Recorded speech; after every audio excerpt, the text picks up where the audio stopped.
Nuna edirwe suswo edikwe ne romera mere September. Orire Kristi na mani pa akporo be paro. Ari isa se obio fafu na no birum. Uyo mi ron yere oworan ojegbere. Amale je rin ene mo eje egun yoyo mi ro ture gwo no gene. Ko yo ture eseri ni no ho iroyin. Ebi ewe roku ra bari ebie na. Bi uvierefi. Uvierefi na orovra akporugbo mana. Onye isu akporugbo mana. Kele muruge si evon nekperi ruo. Omo ekparo penu. Yere muofa mi ogene. Kele muruge si evon nekperi ruo. Omo ekparo penu.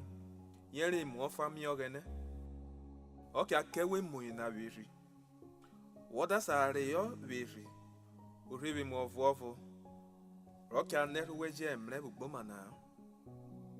Eke vovu ikwu buni yobo ra wiri ruwe mu. Obiofafu na vu amale na male ya wiri. Obere Galatia unyo mero yori. Oworo ekwepesa. Ma voko iwon ya wiri. O mara penyere bivurutana. Jesu tare obere John unyo mero yesa. Oworo jora gberane. Itare meta kovana. Itaniri ayeja akpo. Fokiroti ena akpenyere robe akparona oya akpenyere bivurutana. Odeki me wona na tanu popo maja akpenyere dia. Yere warasa mrobe me bivura akpona. Eke vovu okera idare. Keke ahohi muore kewe. Womraye iwunyi rakporu rinri. Akpeme dia kogene. Okere woda mrimuna na vuge wodeji ihe rakpovo mrevuge nana. Akpenye robe kpa na hadi muro gaire kewe. Eke vovu imure kedikede.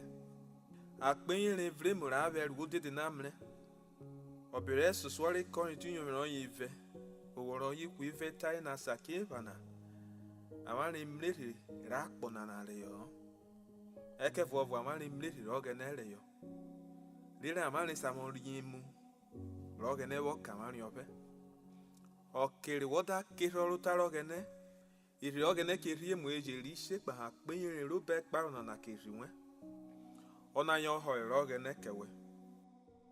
Owu maro yin kopo tane. Oni ovro gane. Obore mima gwo neje da dia ni won yin rapo re fevu mapopo.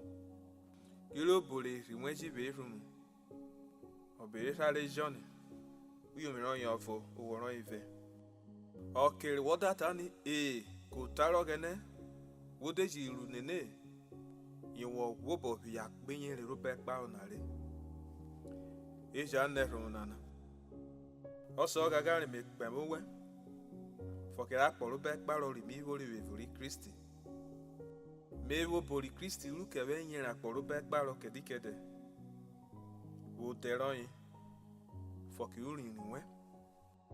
Urebi mo ovuovo ruse shinya me bakpenyere. Kidie me wo ta ogene nyera po. Oru wo boro tuta pa yen bakpo me. Wo teri Jesu ise. Uyo no rawo ba.